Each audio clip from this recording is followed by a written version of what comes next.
Hello, freak bitches. Yeah, well, they're the best personality predictor of politically correct belief, because we've done this study, although it's not published yet, is trait agreeableness.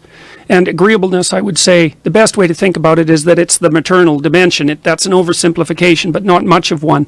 And so anybody that, and the maternal viewpoint is something like anybody who's part of my in-group is an infant in trouble, and anyone who's outside of it is a predatory snake. Right. It's something like that. And so you're seeing that manifest itself in a political doctrine. Well, you're clearly seeing that today with what's going on with these, like say the Berkeley Milo rally, where people who are on the left, who you would think of as being pro-woman, anti-violence, are more than capable of committing violence against women who support Trump, because then they categorize them as Nazis, and we're supposed to punch Nazis. And I mean, there's been a bunch of instances where you've seen video footage of people getting pepper sprayed and hit with sticks because they were wearing the wrong, they're wearing it wasn't even a Make America Great Again hat. It was actually a Make Bitcoin Great Again hat. There's a very famous video of a girl getting pepper sprayed. Yeah, I think I've seen that one. It's fucking crazy. And by the left. And by people who are supposed to be, quote-unquote progressive, and people who are supposed to be pro-women's rights, anti-violence against women, anti-domestic violence, but yet they have no problem doing it to this other person, because this person becomes the other, because they're on the other side. Yeah, well, I was talking about this line between good and evil, that runs down people's hearts. It's a terrible fault line, and it can be shocking to see that it's the case. And so it's much more convenient for people to divide the world into the righteous and the damned, let's say, and then to persecute the damned. Right. Well, it's convenient too, because whatever resentment and hatred and bitterness you have in your heart, and you have plenty of that, generally speaking, if you're a social justice type, because you regard yourself as oppressed, and then that's a great starting point for resentment and hatred, right? To be a victim. We know that one of the precursors to genocide, and I'm not saying at all that we're near that state, I'm not saying that, but one of the precursors to genocide in a genocidal state, or in a pre-genocidal state, is the acceptance of victim status by the eventual perpetrators. Because the idea is, well, like, we're innocent, we're being persecuted, and those people are going to get us, so eventually that becomes, well, we'll get them first. And it gives you, so you have a target for all your resentment and your hatred, and it's a justifiable moral target. And so all the part of yourself that you don't recognize as contributing to whatever problem you think, now pollutes the world, you can ignore all that. You're on the side of the good. There's no moral effort required. And then you have someone to conveniently hate and hit and hurt. And all the while, you can look at yourself in the mirror and say, I'm on the side of the good. I'm just punching Nazis. Right. Well, is there... Or hitting them with bike locks, while you dart out behind a woman who's conveniently standing in front of you. Is there an evolutionary origin for what we were talking about in regards to a soldier being able to commit these horrible atrocities in the name of war, to these people that are able to look at someone who has a differing ideology as the other and attack them as almost like a subhuman? Is there some sort of an evolutionary origin for this disassociative sort of thinking and behavior that some people seem to... I mean, it seems like a very common thing throughout history. Sure, anything that isn't part of your dominance hierarchy is a snake. It's that. And it actually makes sense from an evolutionary perspective. I mean, first of all, we are tribal primates, right? And our optimal group size seems to be something like 250. We can keep track of about that many social relationships, and that's also Dunbar's number. That's right, exactly. Yeah. And that's correlated with brain size, right? Yeah. So, all right, and so you might say, well, why that size? And then you might say, well, a hierarchy has to be optimized for two functions. And one is, well, you want to be able to climb the damn thing. So if it's really, really big, the probability that you're going to climb it is really low. And if it's too small, well, who cares if you climb it? Oh, so you want it, you want it somewhere that's big enough to climb and powerful enough to make the climb worthwhile. And so there's some optimization there. Now, so you might think of everything within that hierarchy as explored territory. And the reason for that is that Explored territory is where, when you do something, you get what you want. So think about the conditions under which the limits of your knowledge manifest themselves. I mean, there's all sorts of things you don't know, a trillion things, but you're not sitting there like torturing yourself to death because there's a trillion things you don't know. But then if you go out in the world and you act something out, and the outcome isn't what you desired, then that registers an error. So let's say you're at a party and you tell a joke, and no one laughs.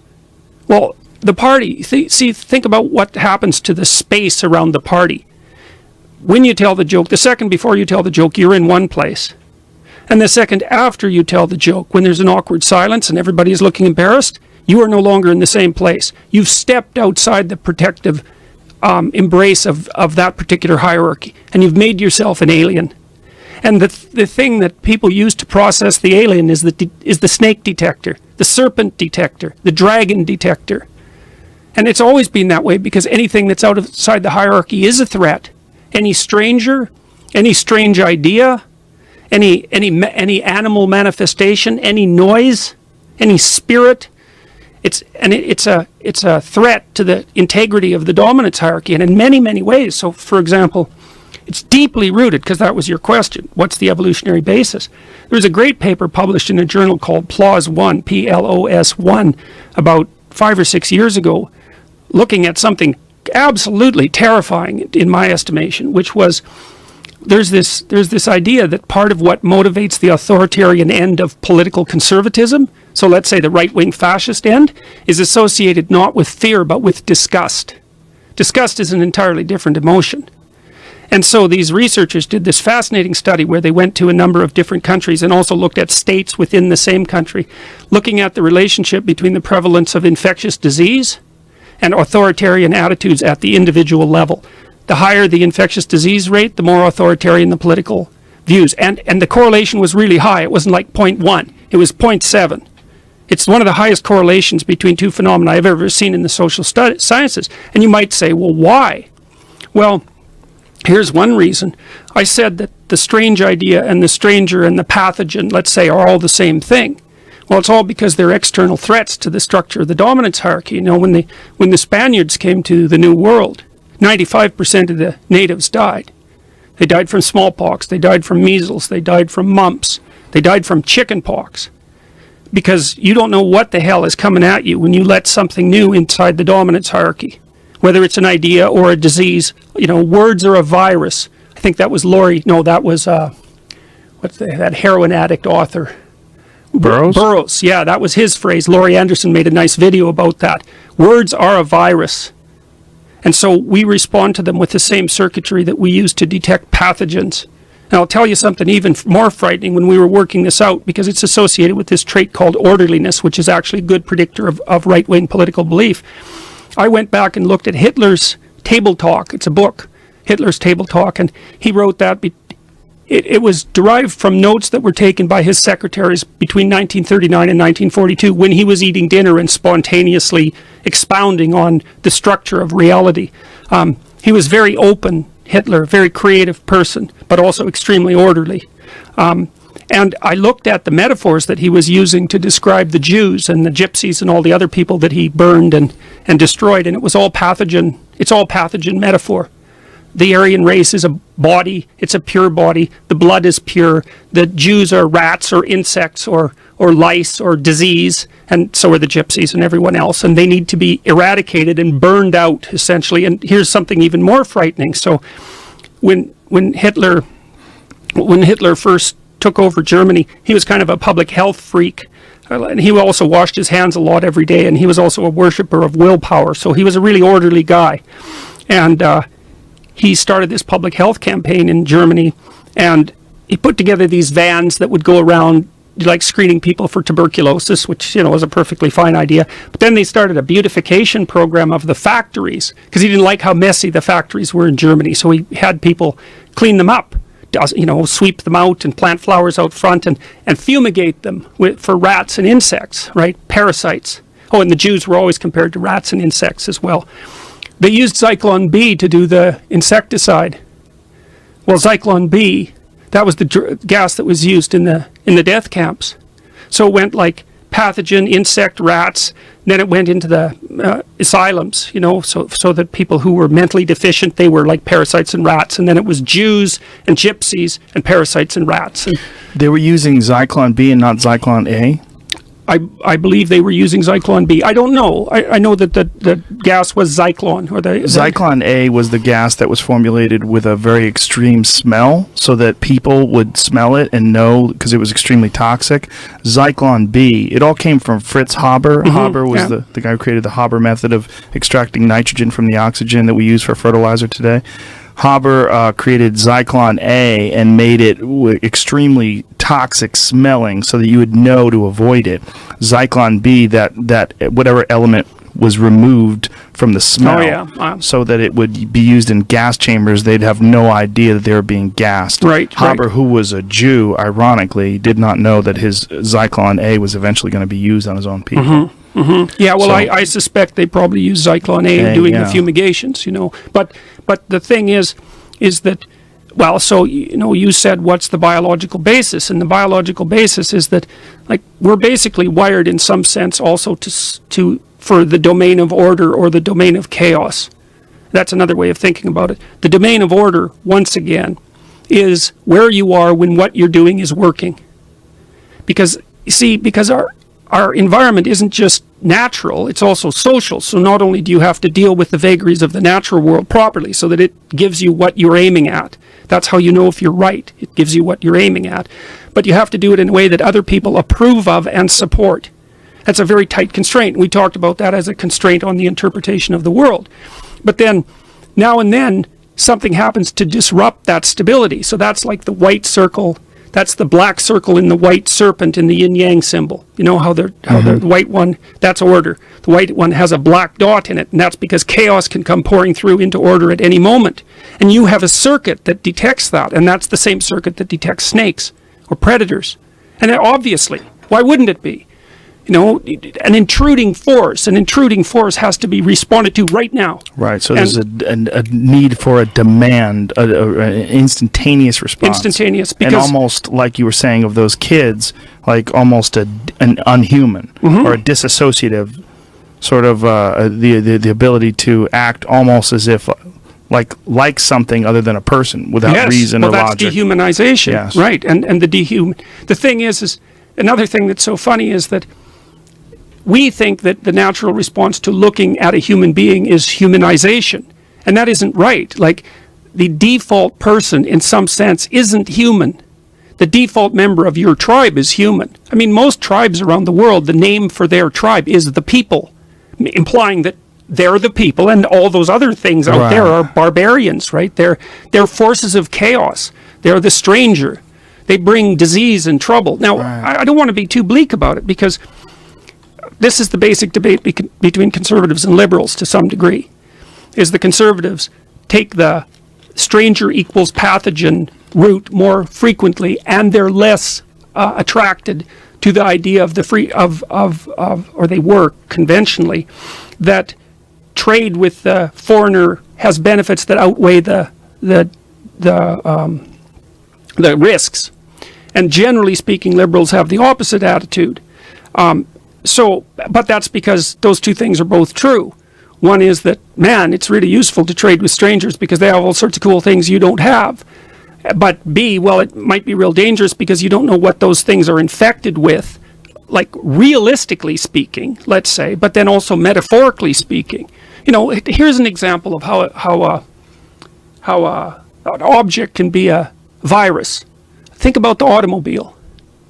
Like, if you wanted to introduce something into a communist country that screamed the paramount status of the individual, you couldn't possibly create something that broadcast that more clearly than a car. Right? The car is driven by one person. The person is completely autonomous. They're completely sealed off. They don't need any state support or sanction whatsoever to move around in the car. It's like if you wanted to rescue the communists from their collective pathology, the best thing to do would be to parachute in automobiles, because the automobile just screams individual autonomy. And so when you get an artifact from a foreigner, You don't know what that's contaminated with. Let's put it that way. And so we have a circuit for dealing with that, and it's the thing that associates the foreigner with the force that eats the sun when it sets at night. That's the most archaic way of thinking about it. But it's the snake or the predator. So, and what do you do with a snake or a predator? Man, you burn it, you kill it, you crush it. It's like there's a destructive force that comes along with it, with that's absolutely, well, it's morally righteous, because you know, if it's a poisonous snake and it's threatening the village, obviously you kill it, and then you're celebrated for it. So in a sense, the same dehumanizing force that allows people to act that way in war also allows people to disassociate between anyone who doesn't agree with their ideology in a school setting, in a university, like what happened at McMaster's. Yeah, that's why I don't like that's why I don't like ideologies. Yeah. Because the ideology divides the world into those safely ensconced within our dominance hierarchy and serpents.